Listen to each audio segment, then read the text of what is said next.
Okay, so walk around this 1995 Land Rover Defender 90 300 TDI, genuine factory county station wagon. Really nice example, this one. It's had one owner for a long time, about 10-11 years I think from memory, and it's in that time it's been serviced by a well-known Land Rover specialist, all its time using proper Land Rover parts, and it shows in the way it drives, in fairness. Proper genuine factory county station wagon, so it is London Emission Zone compliant, and it's got all the proper county station wagon bits, the alpine lights, the sunroof, tinted glass and what have you. Finished in its original Epsom green. Externally it's got a matching set of 4 BF Goodrich all-terrain TA 265/75 R16 tyres on Boost alloys. It's quite nice to have. It's got a full length set of side steps on it, both sides. It's got checker plate on the wing tops, but nowhere else. Sunroof, as we say. Hasn't got any underside protection. It's not been used for off-roading, this one. It's got rear mud flaps on it. Rear step, adjustable tow pack. The tow ball is inside the cab. Rear mud flaps. It's also got a swing away spare wheel carrier on it. Internally we have quite nice inside here. It's got centre cubby box, heated front seats, the original radio cassette in it. It's got a Clifford immobiliser on it.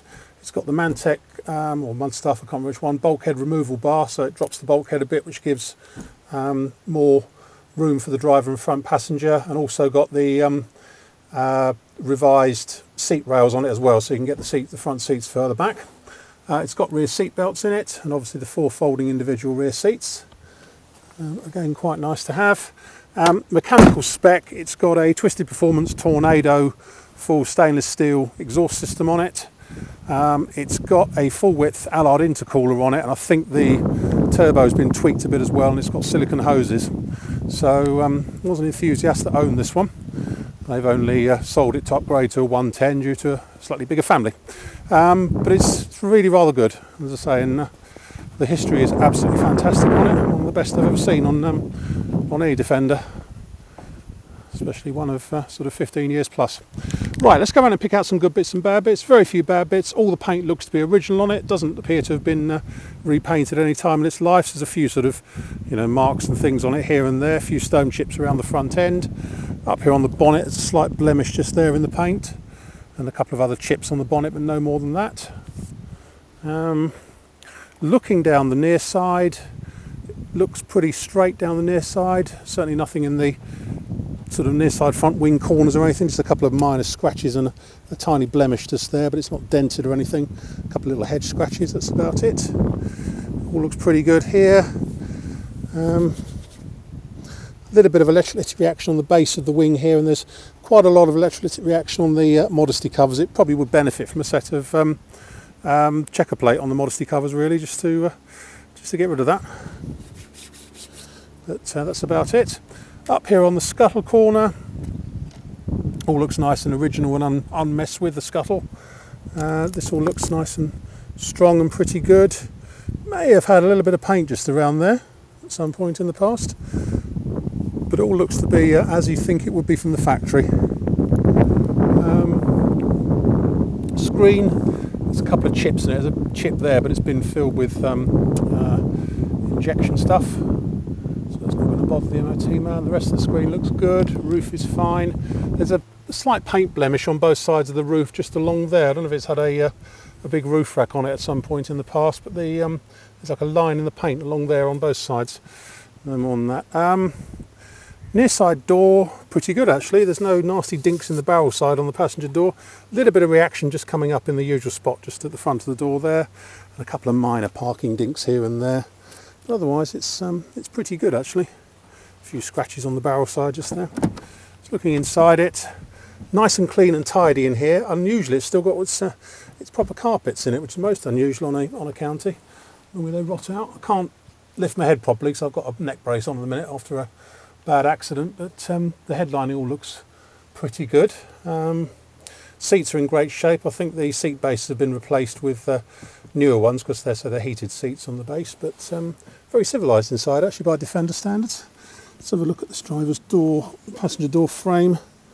Feels fine actually. Tiny bit of movement in the hinges, especially in the bottom hinge. A little bit of movement in the hinge pins, but no more than that. Door shuts readily enough, but perhaps a new bottom hinge pin wouldn't go amiss. Near side rear wing is all nice. A couple of tiny dinks and where the rivets are just down there. There's a long scratch from there to there which has gone right through the paint on the near side van side just there, but otherwise it's all pretty good. A little bit of paint loss just there on the roof, but otherwise around the tail end it's actually pretty good round here. A couple of bubbles just coming up of reaction just down the back here, but certainly less than you'd expect given its age. Around the tail end, the tailgate is showing its age, it's fair to say. It has lost quite a lot of paint, a lot of reaction down here, a great big chunk of it there where the paint's come off, just near the tailgate, and there's quite a lot of reaction down the bottom. We'll have a look inside it in a minute. It's the spare wheel carrier takes the weight of the spare wheels, so there's nothing to worry about there. Inside here in the back, it's all again very nice. My bag doesn't come with it, incidentally. That's just all my stuff in there. Rear seats are all in good shape. It's been so nicely looked after, this one. Tailgate, the bottom frame is a little bit rusty in places along the bottom here. I think probably that's the tailgate is not exactly on its last legs, but you might, replacing the tailgate would make it a truly lovely vehicle, I think, all round. Again, a lot of reaction on this side as well of the tailgate itself. Just really needs pulling off and a new one put on there, about £250 to do.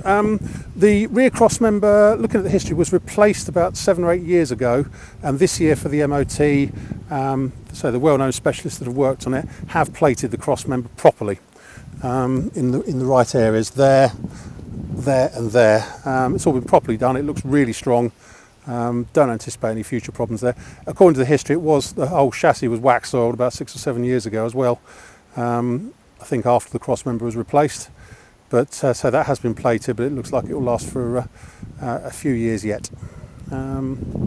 Looking down the offside, apart from a slight dink in the barrel side on the driver's door, I can't really see anything else to jump up and down about, really. The roof all looks good, van side looks fine, offside rear wing all looks good, apart from a big chunk of electricity reaction just by the fuel filler there.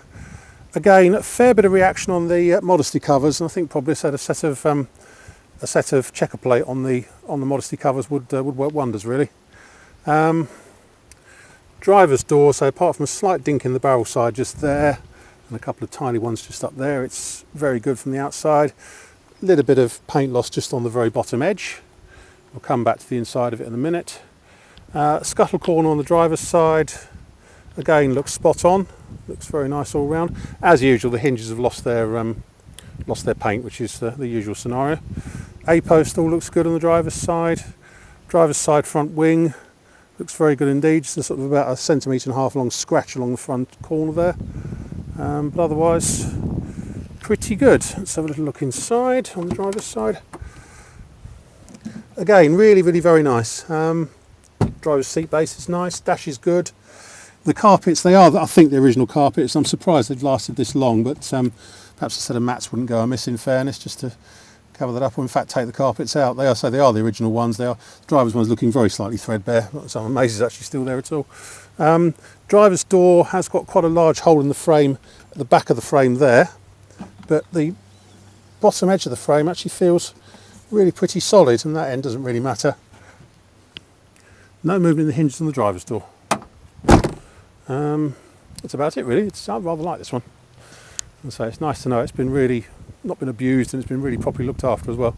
My name's Simon. You can reach me on 0771 906 9353, or in the office on 0118 946 3352, or you can go to our website, which is www.motodrome.co.uk for any further info.